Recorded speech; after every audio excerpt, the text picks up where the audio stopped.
Thanks for joining me in Discovery class. Our lesson is the life of Moses.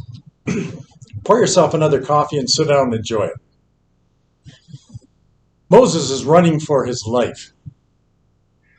He's now a fugitive, fleeing Egypt. All his education and all his royal privileges now didn't mean a thing. Now he's stumbling through the wasteland and the wilderness, escaping for his life. Pharaoh, his father, he's out to get him because of his act of violence. And he now has a price on his head. Picture this. Here's a man. He's single, highly educated, once heir to the throne of Egypt. Now, everything is stripped away. He probably thought life was over. Do you think God ever crossed his mind now that he's on the run? Moses doesn't know it yet, but everything from here on out is going to change.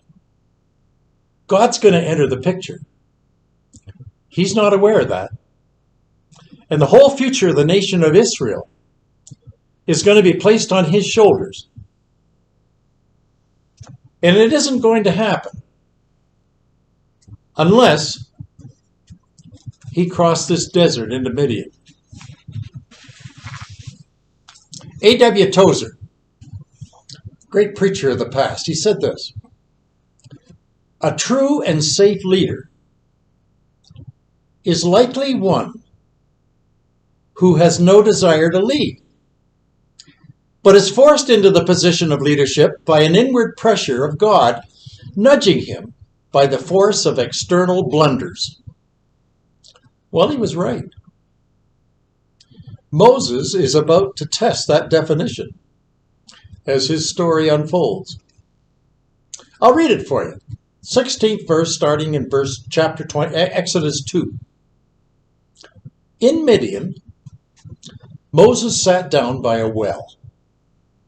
7 beautiful young ladies came and drew water, filling the troughs and watering their father's sheep. They were 7 daughters of the priest of Midian, whose name was Jethro. When some shepherds came and chased the girls off, Moses came to their rescue. He helped them water their sheep. And when they got home to their father Jethro, he said to them, "Well, that didn't take long. Why are you back so soon?" They said, "Well, an Egyptian," they said. "He rescued us from a bunch of shepherds, and he even drew water for us, and he watered the sheep." Do you remember what Tozer said? A true leader is forced into a position of leadership. Moses is going to be called the world's greatest deliverer one day, and it's going to start right here. He's going to begin by rescuing 7 young ladies.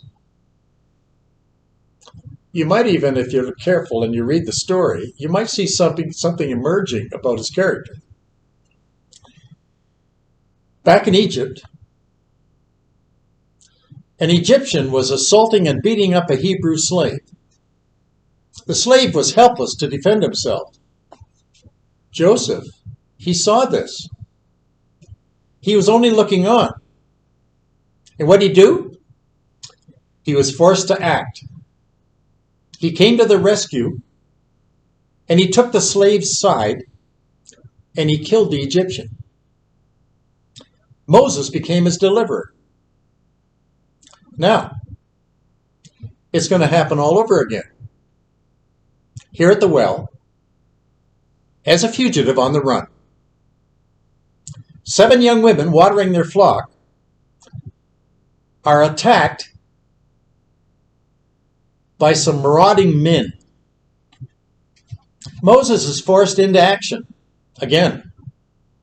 And he takes the side of the underdog. He beats these bullies off and they flee. And he takes the side as a deliverer to these 7 young ladies. And in the process, he waters their sheep. To these 7 sisters, he's certainly the champion of the moment. Back at their father's tent, they told him in verse 19, an Egyptian, he came and he rescued us from a bunch of thugs. Why, he even drew water for us and watered the sheep. Well, their father said to them, so where is he? Why did you leave him back there behind? You go back and invite him so he can have something to eat with us. Then comes verse 21. Moses was willing to dwell with them. Wow. He now even has a place to stay. He's not on the run. They've given him a place of shelter. Looking back over your life, did God ever pop someone into your journey right out of the blue, just like these young ladies saw? Totally unexpected? Somebody you never met before? It happened to Moses. Here he is. He's in the land of Midian, hundreds of miles away from his upbringing. And then comes along a man with 7 daughters. He's an obscure priest. His name is Jethro. He meets him, invites him in, receives this stranger whom he's never met before, and he knows nothing about Moses' reputation. Where in Egypt did he come from? Egypt's a big country. Jethro didn't know this. He didn't know that he was a runaway. He didn't know that he was Pharaoh's son. And his adopted mother was the Cleopatra of all of Egypt. Best of all, Moses didn't know it, but this father priest of these 7 daughters is soon going to become his father-in-law, because Moses is going to marry one of those girls. Exodus 2, verse 21. And he gave his daughter Zipporah to Moses, and then she gave birth to a son, and he named him Gershom, for he said, I have been a sojourner in a foreign land. What do you think of that? Does the word obscure that Tozer used, do you think that fits that setting? I think it does. Prince in Egypt. He's now a lonely shepherd in a strange land, Midian. It's not Egypt. It's a poor desert country. There's no Nile River running through Midian. Only primitive desert wells do they have for their drinking. It's the lowest of populations among neighboring countries. There are no neighbors for miles, no crops, only poor grazing, sheep and goats. They're the only animals.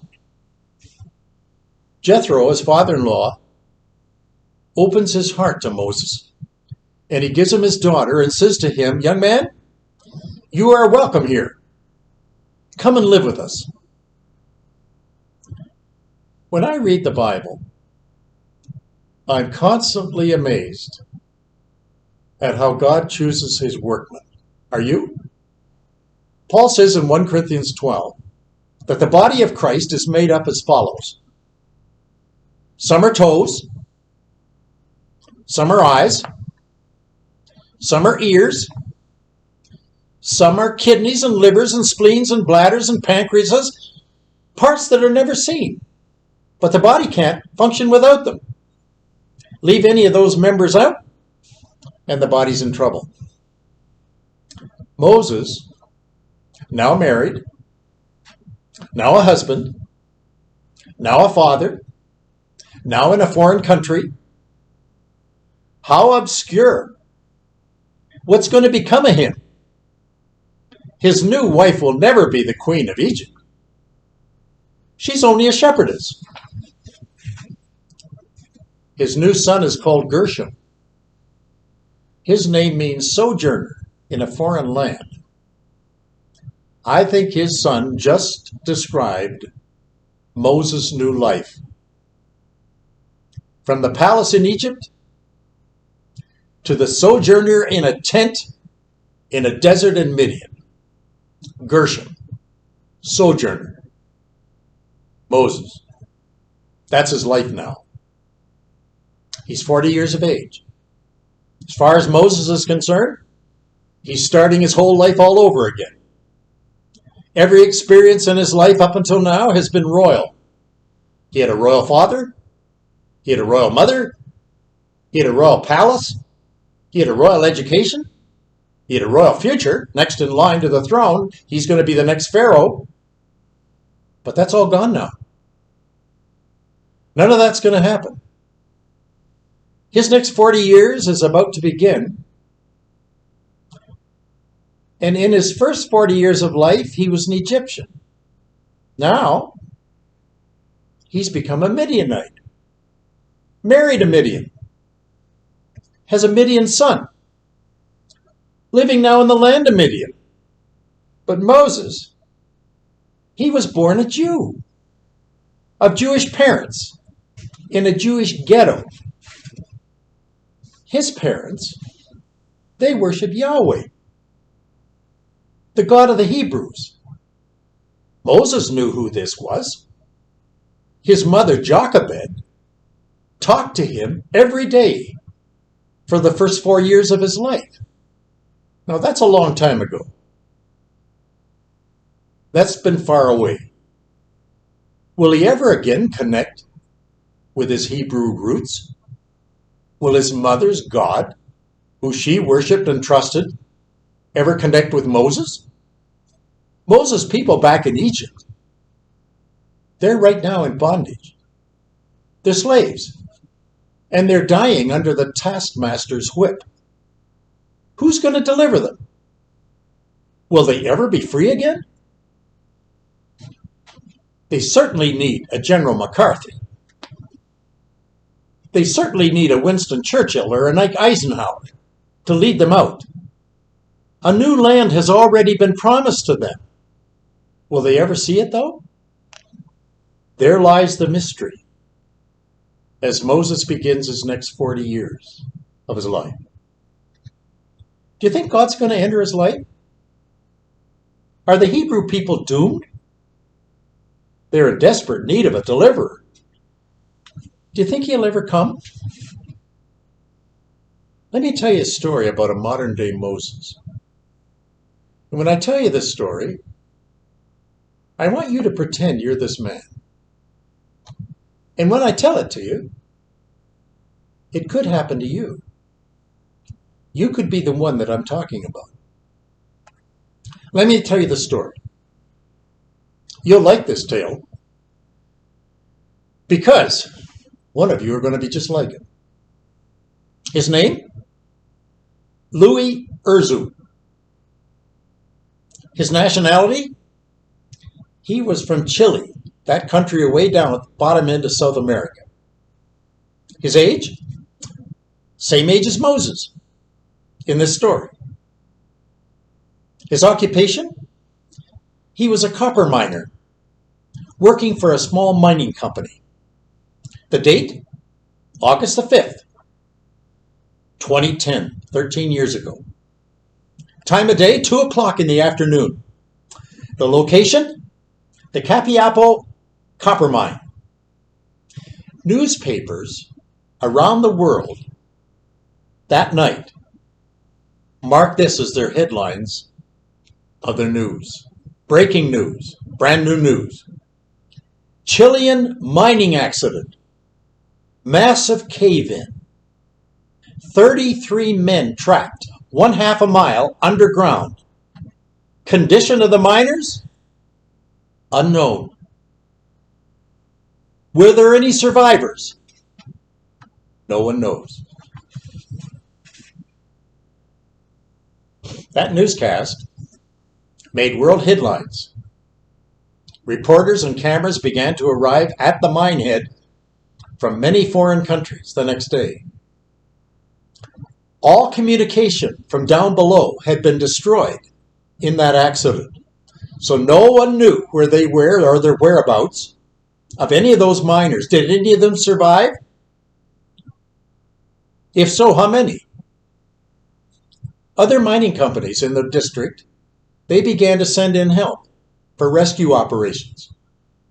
Boreholes were drilled through the rock at separate interviews, guessing where the mining tunnels could be located.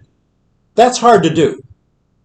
Half a mile down in the earth, word spread. More help was needed. No indication that they've ever found anyone down below yet. NASA, the space agency in the United States, they sent some of their best men of power to come and help. Their best engineers, they showed up too. Dozens of corporations around the world sent in representatives. What can we do to help? Pilot hole after pilot hole was drilled through many acres of that mine, but nothing was found. 17 days after the accident, a note was found taped to the drill bit when they pulled the drill bit up to the surface. Here's what it said. We are all well in the shelter, the 33 of us. That's what the message said. 17 days after the accident, 2.5 weeks of silence. 3 separate drilling teams were now formed, now knowing where they were. Now what do we do? How do we get them out? They need supplies, they need food, they need water. How do we get that down to them? Can we send a communication cable down just to begin to hear their voice, just to stay in touch? All these questions and more had to be addressed, and time was running out. With all that going on up there on top, let me tell you what was going on down below. Louis Urzua, the shift supervisor, he gathered his men in a room that he called the refuge. He organized them and he determined what resources they had. They had gathered around him after the cave-in, and the only place they could find was this little spot that he called the refuge, and they all gathered in there together. What were they going to do? What were their resources? Well, they had to have food, they had to have water, they had to have bedding, toilet facilities, first aid, blankets, extra clothing, mining tools, breathing masks. What have you got? Share it with all of us. After days in that refuge shelter, the miners thought that they'd heard drilling. They had thought that maybe there was something coming from way above the ceiling, but they weren't sure. Could it be that a shaft would appear through the ceiling? Those shafts that they were drilling were 6 inches around, the size of a sealer. Out-of-date mine maps that were given to those drillers didn't mean anything because they were so outdated. Those shafts were so old. Now where were they? So they weren't any good. And what they were simply doing is a peek at a poke. They were just probing blindly for 17 days until a message came up at the drill head that said life had been discovered down below. That discovery was just pure luck. The trapped miners emerging down there in that shelter called the refuge. It's very tiny space. It was only 540 square feet, the size of a tiny kindergarten room. Food was limited. Each man lost 18 pounds before they were discovered. Emergency food supplies, they lasted only 2 weeks, and they were now running out. But they were discovered. Louis Urzua, the shift foreman, he had remarkable leadership skills. He was a Moses. He saw something that had to be forced and done, and this is what he did. Skills that he modestly dismissed when he made his way to safety. But when the disaster struck, Louis recognized the gravity of the situation, and here's what he did. He gathered all the men immediately into his little space that he called the refuge, the little kindergarten room, we'll call it. Next, he formed a little government among these 33 miners. One vote, each man, majority vote, wins the decision. Urzua, the foreman, was very level-headed, had a gentle sense of humor, kept his men focused for over 70 days of underground prison. And even though they suffered, every one of them, he seemed to gloss over it without any despair, telling the rescuers up above, "We're fine. We're just waiting here to get rescued. Everything is good." "One thing that you can do for us," he said, when he sent up a note, "could you send down 33 little Bibles? Our men want their Bible. Could you send down a Bible and send down a little flashlight? It's dark here. We have no light.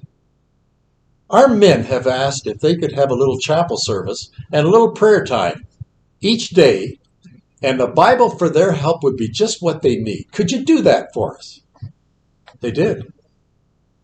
The Bibles were sent down. Where they got them, I don't know, but they were all autographed by the Pope, Pope Benedict XVI.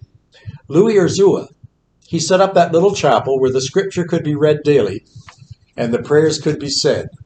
Finally, rescue operations were put in place. What are they going to do now? 33 miners were located, survived. Now plans had to be put in place to bring them to the surface. How are you going to get them a half a mile down, all the way back up to the top, and still be alive? Rescue pods were manufactured. The rescue pods, they were the size of little miniature submarines. They looked like a long cigar. And they're made out of sturdy steel, 7 or 8 feet long, larger than a man's body, but if lowered through that cable and the hole was 2 feet around, it could get down to where those men were. They drove and they drilled and they drilled and they drilled. And the pilot hole that had shown them where they were in the first line was the pilot hole they followed all the way down. And there it was finished, 2 feet in diameter. They tried sending down the pod. The pod worked. It got all the way down. It took 18 minutes from the time it left the top all the way to the bottom. And it was furnished by the NASA engineers.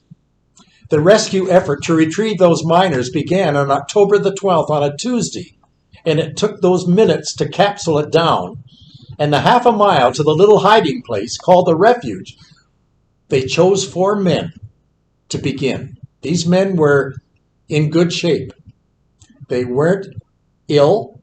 They weren't injured, because they wanted to use their mind to see how are the others that are going to come after. What condition are these men going to be in? So they sent the very best up first, those 4.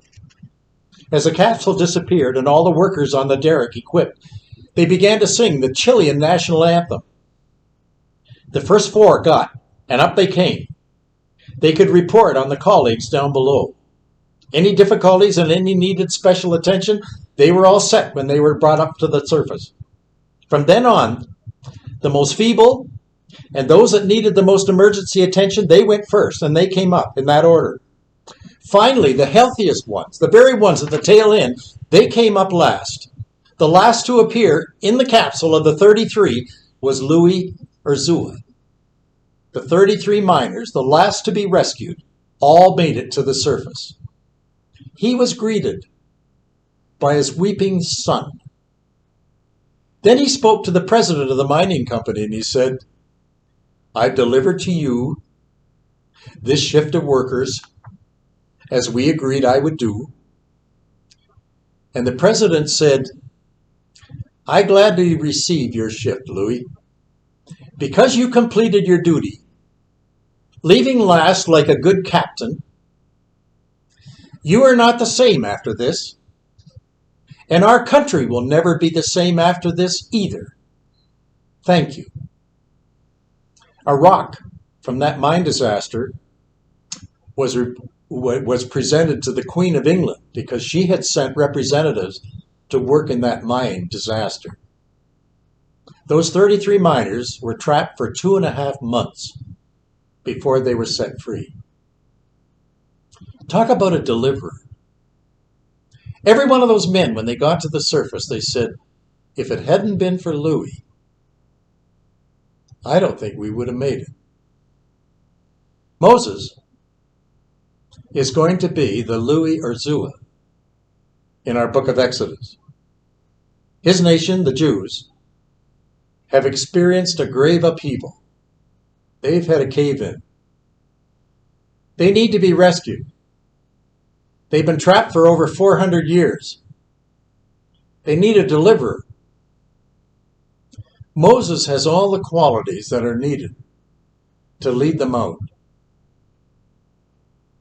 As you come and join the journey with us in the story of Moses, you're going to learn some qualities that really aren't that extraordinary, because all of you have got those qualities and you don't know it. But maybe God's going to use you. And you're going to be a deliverer. Could be with your family. Could be with your business. It could be in your community. And it could be in your church. Whatever God's going to do for you, I want you to listen tentatively and wait. Because what he did for Moses and what he did for Louis, he's going to do for you. Come on back next week, and I'll tell you how it's all going to unfold. Thanks for joining me today.